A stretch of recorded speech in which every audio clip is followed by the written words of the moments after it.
Hey everyone, welcome back. I do believe I have everything all fixed up now. Let's see how long that lasts. There was a variety show that we used to watch in Spanish when I was little. It was a live show. I think it was called La Feria de la Alegría. In other words, the pretty much carnival of happiness. And whenever something would go wrong or not as exactly planned. Their slogan was "En vivo no hay nada igual." In other words, like there's nothing compares to live. So this is a live stream and things will happen. Right? Let's see if I can get this going again. At least I'm getting faster and more knowledgeable about sharing screens this time. All right, there we go. As I was saying, that's the original strip in the background. I lower the opacity so I can go ahead and do my thing. I just kind of select that layer where the original strip is and kind of guide it to where I'm going to do the overlay of it. I blow it up a little bit, yes, so I can have a small. Well, not small, but so I can have a better view of things. I am careful of not blowing it up too big because then I'll just be kind of wasting time. So I just kind of blow it up to a more reasonable, like relatively similar to the size of an actual um, paper that is used for comic books or something of that effect. And as I said, this layer I will do in color because I do like to go ahead and use a red line to simulate a red pencil. As I said, I'll have the brush size to 7.0, which is pretty much the size I would use for an actual mechanical pencil when I illustrate traditionally. And I just kind of start sketching around where I kind of want to put things. I also keep in mind where the narration and the dialogue is going to be, so I bear that in mind as well. So I just kind of start sketching it out using the original as kind of like a guideline. And one of the reasons that I do the actual panel rectangles or whatever on a separate panel is for this exactly. Like I like to draw outside of the panel because that way the artwork looks more organic. It doesn't look like I'm just trying to fit artwork into this square. Um, Rather, I use the square kind of like as a camera shot and then I illustrate the figure going off camera if I need to as well. And then when I do the more finished illustration, of course, I leave the off camera stuff off of the page. And that way the illustration looks more natural. And as you can see, it'll become easier to just erase and not worry about having to erase the actual panel borders as well, so I don't have to, like, redo that. So, I just go ahead and just sketch away a little bit, kind of, again, using the originals as a little guide, trying to avoid, having I always forget that word, tangents. I always forget it off the top of my head, trying to avoid tangents on the illustration as well. And again, trying to just accommodate it as well as possible. Since this is a more loose kind of style that I use for this strip, I am pretty loose with the sketches as well. And again, I do my best to kind of leave that space above so that I can do the lettering for the captions, narrations, dialogues, and all that jazz.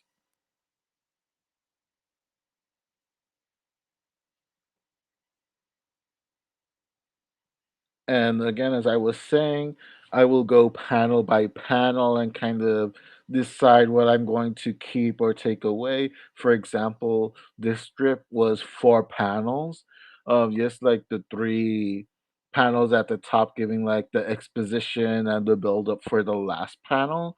And I decided to break it down into 5 panels instead to kind of go a little bit with a bit of a better flow, so to speak, for the strip.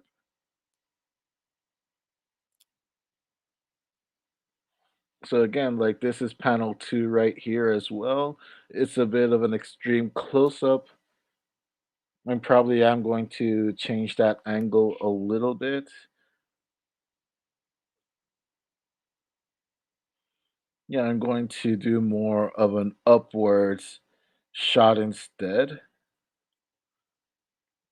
just to kind of not have like the same kind of camera angle in every single panel or something. It's always good to have that different angles to keep the reader more interested as well.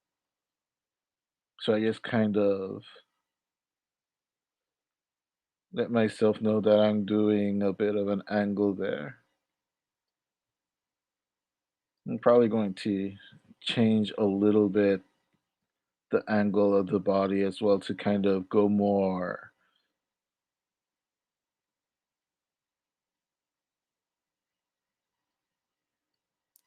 There you go. Again, keeping in mind to leave space for the dialogue, that's very important. And panel 3 originally, of course, was the girl. Again, I'm going to select the layer where I have the original strip. I'm just going to like move it down here now,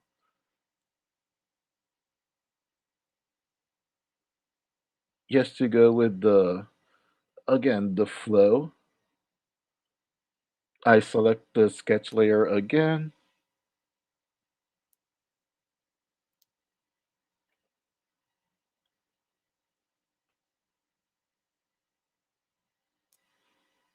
I kind of like think back and forth and how to do the artwork itself if I want to, like I did with the second panel, like randomly change the angle to make it more interesting, maybe draw the characters a little closer, a little further away. What I'm going to do with this third panel, I'm going to keep it relatively similar. I'm just going to draw more of my head into the actual panel, like kind of give like that more of a camera angle. Like again, like this is what I mean about not trying to just draw within the confines of the panels. Because if you notice, that's what I did originally in that old strip. So there are like kind of weird cutaways, and it looks like the characters just barely fit into the panel. It doesn't look as organic as it could have been, as if I would have drawn a little bit past the borders and then just simply erased whatever was outside of the panel. So this way, this allows for a more organic look, a more finished look as well. And you can just like get away with like seeing the anatomy as well, where everything falls, which gives you plenty of room to do more body language as well. Body language, of course, in the illustration, very important so that you'll be able to tell the story with the characters as well. Something that um, Chuck Jones was a master of. If you watch the old Looney Tune animations, Till this day, people really still are influenced by Chuck Jones. I mean, Greg Capullo, one of my all-time favorite illustrator, he's actually very influenced by Chuck Jones and the acting in his figures and the body language, the facial expressions. It's just outstanding. So there's the girl in the dream pretty much, pointing things out. That other hand just randomly being up doesn't really like suit it, like at least from my point of view. So I'm just going to have you just like simply pointing at the samurais that are about to get stoned, and not in a high kind of way, in a more painful kind of way. Though I wouldn't know because I've never been stoned actually. I have been tipsy and I have been drunk, but never stoned. I just kind of do more of a guideline there. Again, I decided to add an extra panel just so the flow can be a little bit better. So this one I can actually do like that extreme close up that I originally had in the second panel, because now at least I have a little bit more of variety of camera angles in terms of having like that front pan, the upward shot in the second panel, here kind of more of a, background foreground character kind of thing. So now I can actually pull like the camera closer to me, and also that'll help with the reveal at the end to just like go from like that close up to boom, the reveal at the final panel. I'm going to be really upset if this isn't streaming properly right now. So, okay, I'm just going to make my big old face here. Then, of course, I'm going to be like saying, what in this panel in my reaction to the information the girl just gave me.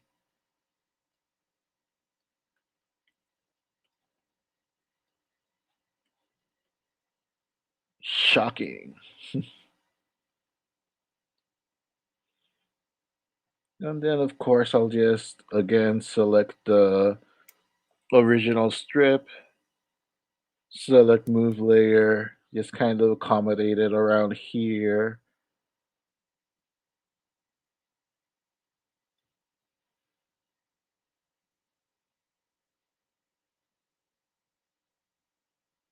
And I go ahead and select the sketch layer again. And here I'll just kind of like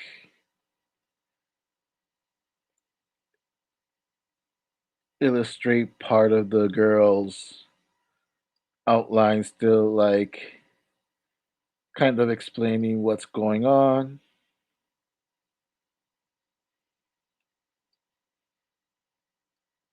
and my own outline over here.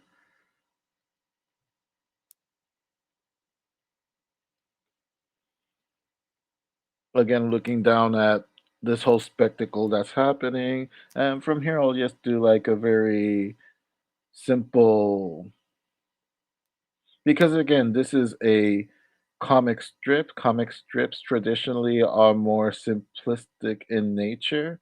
And when I say simplistic, I really mean to say less detailed than, say, an actual comic book. Like, especially when they're kind of like gag strips like this one, or slice of life strips like this one. A lot of my influences for these strips, as I've mentioned before, is Tom Beeland's True Stories, Swear to God, and Keith Knight's K Chronicles.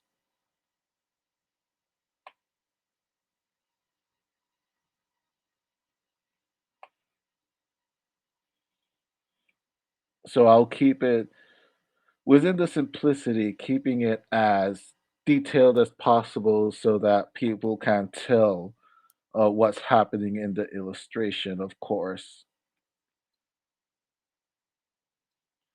And again, there's nothing wrong with going past the actual border at this state of the art, because again, it's better to go a little bit out of the panel and have the characters and the environment fit organically and have it be more believable than just trying to fit things inside these squares and rectangles. At least in my opinion, that's how I was eventually taught later on, and it actually helped me tremendously with my artwork, especially with my anatomy, because sometimes, at least in my case, confining myself within the actual panel and not drawing past it, I subconsciously found myself just trying to fit the whole thing into that panel. So sometimes I would kind of squeeze that anatomy to make it fit. So it would come out kind of awkward. So going beyond the border when I doing the thumbnailing process and the sketching process really does help me put things in its proper place and have the anatomy as correct or as exaggerated or as possible, if that makes sense.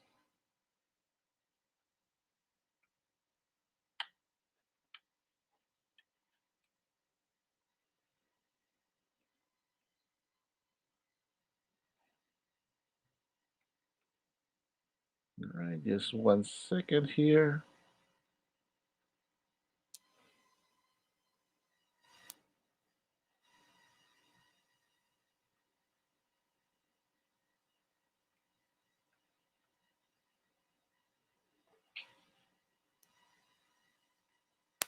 Right, so as you can see, let me just go ahead and make this smaller so you can like see the whole page. And this is pretty much how the whole page looks like at this stage. So what I do is when I have everything all sketched out like that, what I do is then I'm going to turn the original layer invisible where I have the original strip there. And from there, I'm just gonna go on and sketch it in the more modern way that I've been doing these strips. So I'll just go here, and if I want to keep looking back and forth for reference, I'll just go to where I uploaded the original strips. Sometimes I'll go to wherever it's faster, whether it be the Duck Web Comics or truthfulcomics.com or going to my own website, artofalvaro.com. Right now, I have um, the Duck Web Comics already up since I was also going over some things on the original strip and whatnot. So let me just go ahead and kind of share that right now, just so you guys can like have that.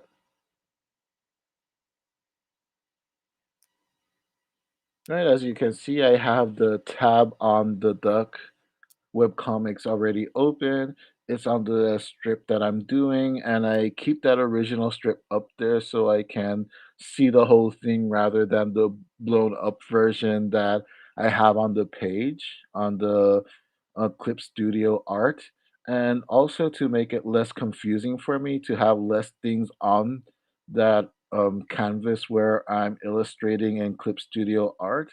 That way I can just go back and forth to the Duck Web comics and go back to the illustration.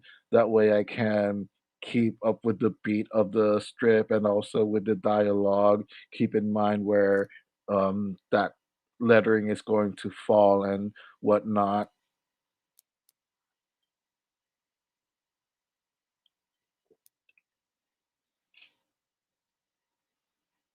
So let me just go ahead and switch back to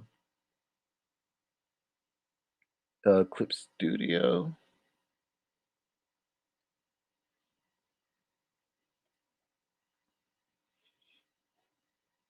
Let's see. And boom, there we are again with Clip Studio Art. And as I said, I turned off the visibility on the layer that had the original strip so I can have less things on the actual page that I'm illustrating so it won't be as busy, especially when I start sketching things out a little better. So I just, from that point on, just start doing a more definitive sketch.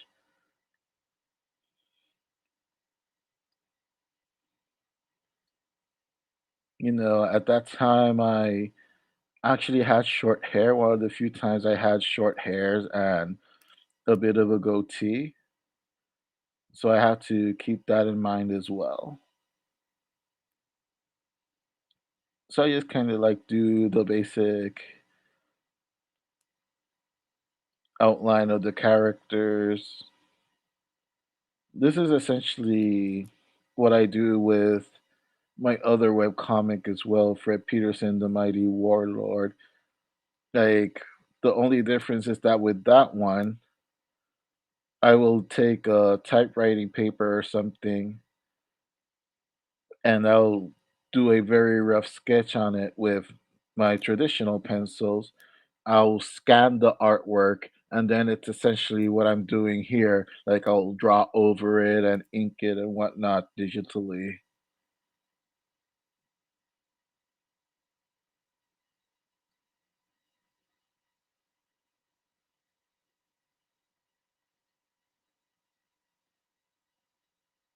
So yeah, like in this dream sequence, it's actually kind of funny because that's what my friends and I would do. Like we would usually, yes, go out and hang out at malls, especially before the three of us would start to like, start going out to drink or whatever when we became more adults.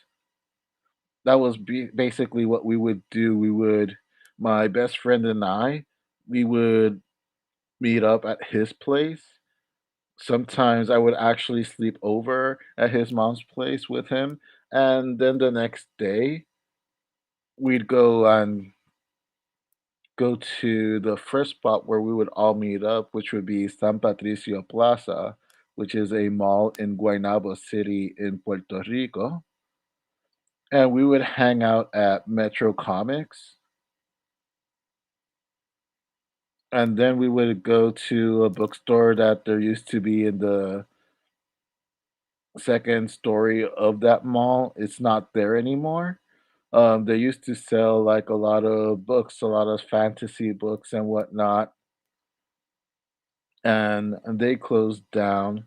Now there is another bookstore called the Bookmark, but that's much more recent. I've only been to it once or twice, the times that we've visited Puerto Rico again over the years.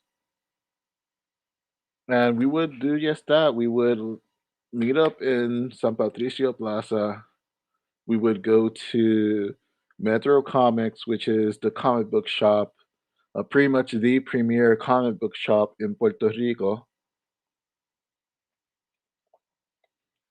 We would like get our stash of comics there, hang out for a little bit. Sometimes we would go to Ofi Arte, which was kind of like a it's still there actually. It's a little shop that would sell art goods and office supplies, which was very cool. Like sometimes I would get art supplies there and whatnot. And sometimes we would go to GameStop as well. we would go to the music stores to check out CDs and whatever. And then from there, we would go and sometimes we would go in one car, or sometimes we'll just would go in our separate cars, and we would end up in Las Americas, which is the biggest mall in Puerto Rico. And there we would go to Borders, rest in peace, Borders, when it was there, and we would hang out there for hours. That was pretty much the place where we hung out the most, and especially since, the 4 of us that would hang out together, sometimes it was just 3 of us, but sometimes it was 4 of us.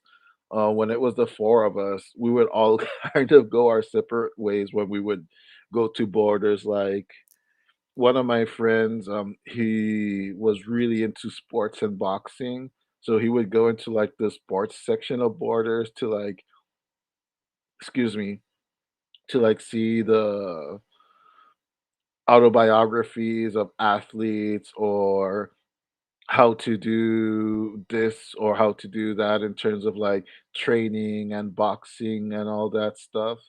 And my other friend, he was a bit more on the philosophical kind of side, so kind of like more in tune with spirituality. So he would go to like kind of like those psychiatry, self-help kind of section as well.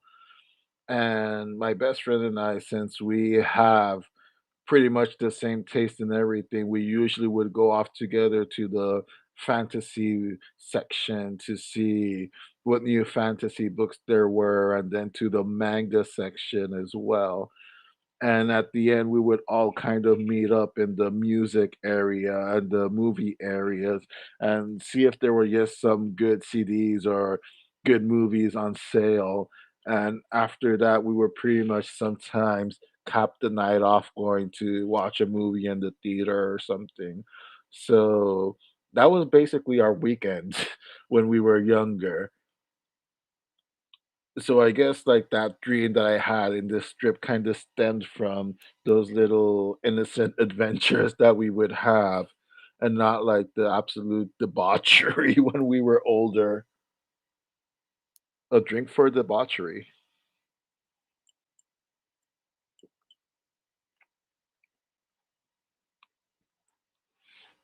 And to not make this stream too long, I'm pretty much going to stop it here, at least with the art bit for a little bit. One of these days, I will likely do a more proper actual art stream. But again, I'm just starting to recover from this shoulder injury, and my left shoulder also got very weak actually because I started to overcompensate a lot doing a lot of stuff with my left shoulder. So my left shoulder got pretty injured as well. So I'm pretty much doing physical therapy on both shoulders. I'm halfway there now. I'm supposed to take 8 weeks of physical therapy, then check back with the orthopedist to kind of get his opinion on whether I would need a surgery for that tendon that's a little torn. It's the tendon that connects my shoulder to my bicep. So hopefully the physical therapy will help. It already has helped a lot with recovering my range and motion again. I can reach the high shelves again in the apartment. It's great. The hardest part now, like I said before, is building back the muscle on my shoulders because the shoulders themselves got very weak because to compensate, I was using my left shoulder a lot, and since my left shoulder got hurt because of that, basically my neck and my upper back and even my hips were overcompensating for the weakness in my shoulders. So my shoulders got extremely weak, especially after I had COVID. So now the hard part is actually building muscle back up, which wasn't a problem before because since I was very athletic when I was younger, I still have that muscle memory when I start doing exercise and going to the gym, I still get in shape like that very fast. But when you add something like COVID that happened to me, my lungs actually haven't quite recovered yet, even though that happened in April. My lungs still are kind of just now starting to feel a little bit stronger. And as I do more exercise and I work out a little more, hopefully my lungs and my breathing, and as long as I do cardio as well, within reason, without pushing it too far, my lungs should slowly start getting back to normal and my body should start getting back to normal as well. It's been very challenging, definitely not going to lie about that. But, you just have to keep on pushing forward, and that's pretty much what I do. I keep pushing forward, and hopefully, I'll be able to live long enough to finish all my stories at least. I don't want to be Kentaro Miura in that sense, having such a great masterpiece and absolutely heartbreaking that we won't get a finale to that Berserk story. And I'm not saying that my comic is up to that level or anything like that, but yes, that's a personal goal. I think it would suck to pass on and not have a proper ending for Warlord. To all the people that have left us.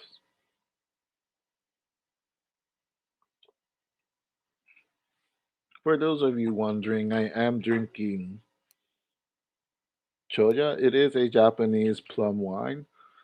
There's actually plums inside. Well, it is kind of like plum. It's a Japanese fruit called ume. I call it plum wine anyway, because it tastes similar enough, I guess. Or maybe I don't have a very educated palate. So I think I'm just going to end the live stream here.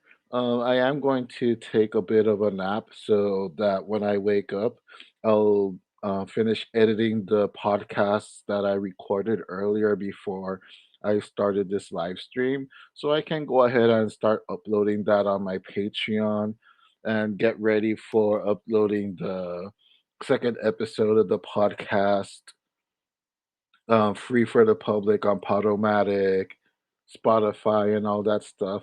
I am going to make a blog with a dedicated list of where you can listen to the podcast as well. So that's pretty exciting. Excuse me again, so grateful for all the people that listened to the first episode of season 2 of the Serene Chaos podcast. Again, Manga Criolla. Cheers to the event, to the people that were there, to the people that bought comics that I was involved in making. Um, Actually, let me just like before I leave, at least show like the intro to the original videos of my that I did of Manga Criolla. Like they weren't very long videos. It's funny because it's that was the videos that, like I said, it was some of the first videos I ever made on YouTube, even though I had an account on YouTube since it pretty much began. I didn't really upload videos until a couple of years later. I'm just looking up the video real quick again. This was from 2010.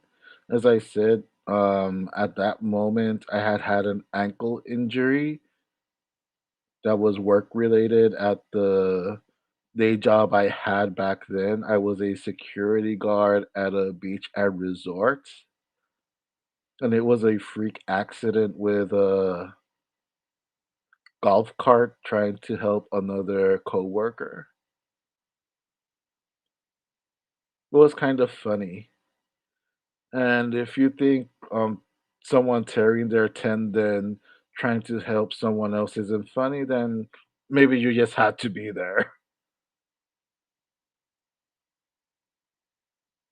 I have a lot of videos on my YouTube. If anyone's ever bored out of their minds, you can definitely visit my YouTube channel. I have stuff dating there for 14 years, man. 14 years now.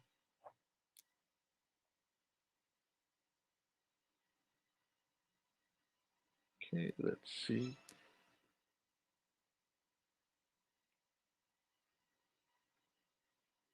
Right, the first video is only a little bit over 5 minutes, so maybe I'll just play at least that first episode so you can see how fresh faced and innocent I was back in November 10, 2010. Let me just go ahead and before that, let me save because it's always important to save your files before you start doing other stuff. I learned that the hard way, believe me. Right, let me just go now and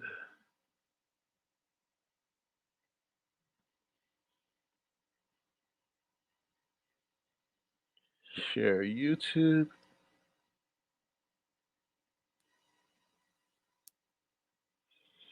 Okay, here we are. Let's play this.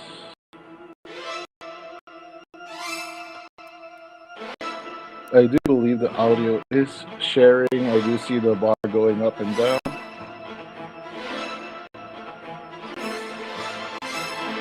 I was actually very proud of that intro that I did back then. Let me kind of lower the volume on the actual video. Hopefully that worked. Like I remember a lot of my friends asked me how the hell I did that special effect of the fire coming out of the Manga Criolla logo on the entrance. Like there's a lot of creators that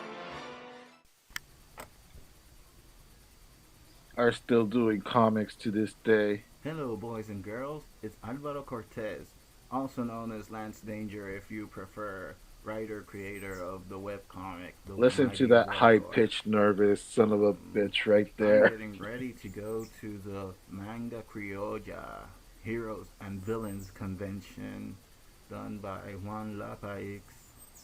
I originally wasn't going to go because, as many of you know, I had a freak accident at my day job. I sprained my ankle, already missed a month of work, and in my last appointment with the doctor this past Thursday, he told me that I should take another month off.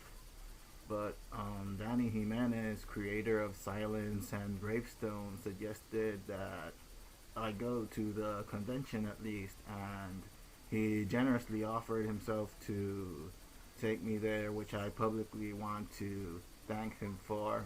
I definitely So we're sound a gonna little be more there. nervous. We're gonna be at the Astro Comics table. It's gonna be wild. It's gonna be cool. It's the Heroes and Villains Manga Criolla edition. So check you out there. Let's get this party started.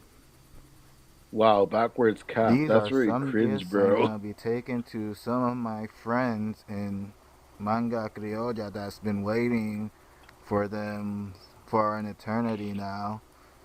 Want to give a belated apology for not giving these to you, but I'm gonna be giving it to you in person, so That sounds check it so out. wrong.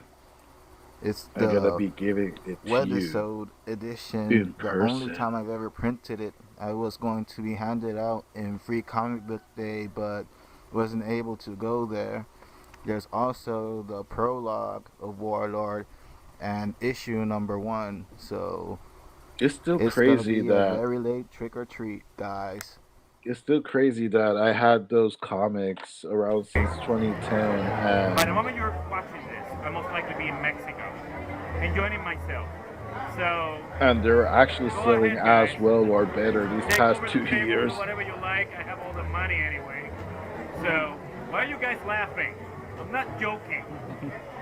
Whatever. That's Go to Igor Jimenez. He's pretty much my www.genesis.com. Watch mentor all our when I nice first little started comics over doing there indie and the ones comics. that are not so nice. So, bye. I'm his clone. Yeah, Actually, there was yes. a I recurring cloned him in theme my that I basement, am just his like Koji clone. Kabuto's grandfather. Make a whole robot out of Home Depot parts. Jesus Christ. There's Danny Jimenez, creator of Gravestone, also the person that helped me go to Manga Anchi, un Criolla. mensaje ahí para la gente. Pues nada, pasándola aquí chévere aquí en Manga Criolla.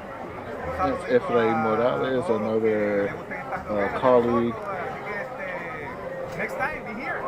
Bye.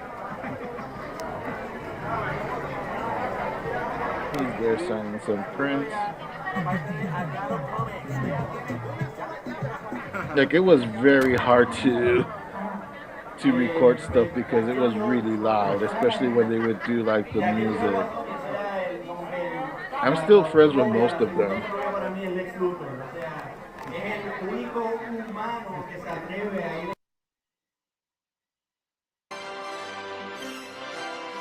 And that was pretty much the first part of four. Um, as you can see, like even back then, I was trying to put like some effort into the videos I was making. I was very much inspired, of course, by the big YouTubers of the time, James Rolfe, the angry video game nerd, especially, and also Doug Walker, the nostalgia critic, and the whole channel awesome team of that time, which included Linkara, Obscurus Lupa, Nostalgia Chick, Todd in the Shadows, fun times. Like I'm not going to like make you all go through all the videos, even though they're all kind of like in that 3 to 5 minute range. There was only one video that went like 15 minutes only because I had spoken to other creators. Jonathan Collazo of Saragoka Studio, when he did the original version of Dokio. At that time, I had done a bit of an interview with him as well with the camera and showing off the stuff he had selling on his table. But unfortunately, the SD card got damaged somehow, and at least those files were not retrievable. So I was kind of like, sorry, man. I did a mini review of the comic Dokio. So that's why it kind of went like that 10-15 minute range instead of like that 5 minute range. And I also like included some other stuff because I didn't want to like cut it up to like 5 parts. I think 5 parts would have been a little too much. So I just did like that third part, kind of like the blow off finale of the people that I spoke with at Manga Criolla, and the final part was me showing off the stash of stuff that I had bought there from other indie creators, comics, pins, 8-bit figures, bead figures, comic books, of course, and some sketches as well. And it was a fun time. It was a really fun convention. To be honest, it was one of the most fun conventions that I have been to, despite walking around in crutches. But it's all for the sake of them comics. Wow, I haven't said that in quite a while, actually. Like it does brings a bit of nostalgia to that. It also blows my mind that on and off I've been doing videos and whatnot for almost 15 years now, almost as long as I've been making web comics, at least for Peterson the Mighty Warlord. Anyway, um, it's actually a little longer because before the comics were available at Drunk Duck, they did most of them upload first in Puerto Rican comic forums like PR Comics and Paquines.com. So they pretty much uploaded there first. And then when I discovered other platforms like Drunk Duck and all that, I decided why not? Like I wanted to expand beyond that public of Puerto Rico, PR Comics and Pakicom. They were Puerto Rican forum. It was a very prolific forum as well, so it was a Puerto Rican public, and it was fantastic to upload the comics there first and kind of get that first reaction from getting those first readers in Puerto Rico. It was definitely a learning experience, and it gave me the confidence to take that step to the next level and start uploading in a more broader audience, more worldwide audience, so to speak, putting it up at places like drunkduck.com and Vault web comics. A lot of webcomic hosts don't exist anymore, which is kind of unfortunate. But that's the way it goes sometimes. Drunk Duck is pretty much one of the remnants that, well, the Duck Web Comics, now as it's known, is pretty much one of the few remnants left of that original boom of webcomic hosting sites when webcomics were just starting to come up.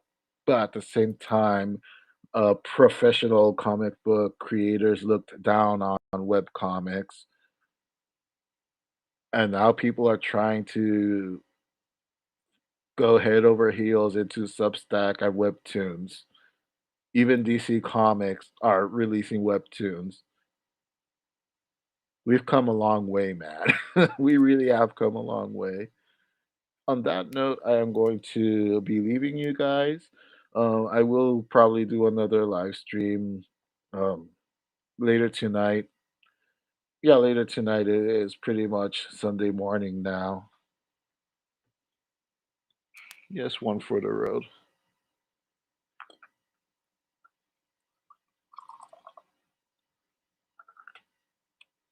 Just to chill down.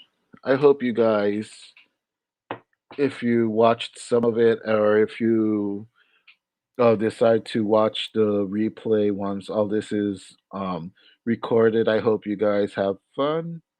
I hope you guys have fun making fun of me or something. You know, as I said, as the title says, this is a chill stream. I just wanted to kind of chill out and talk into the void if it's a void.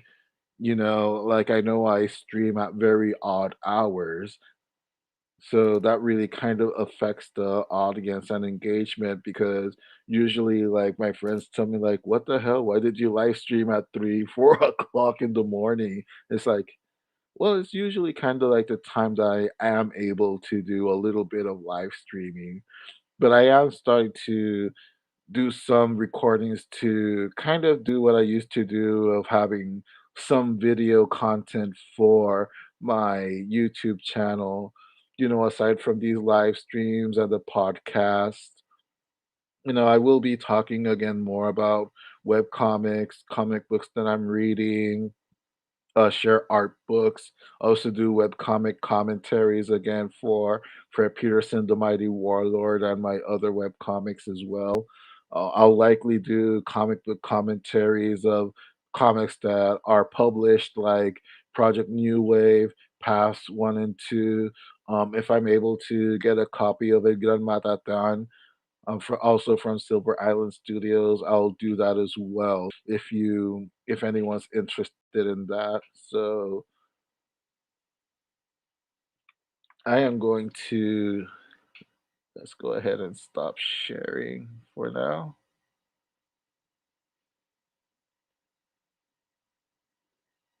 Right, there we go. So anyway, lots of exciting stuff. A lot of creatively fulfilling stuff coming out soon. I hope you all look forward to it. As you've seen, I've been more involved in my Patreon. I'm going to be more involved in the Truthful Comics blog and my own personal blog as well. I hope you people have been enjoying the content I've been putting out the past couple of weeks, and I hope you look forward to everything else that Truthful Comics and myself have to has to offer. Thank you for watching whenever you are watching this. I hope you have a great time. I hope you all stay creative and stay safe and take care of each other.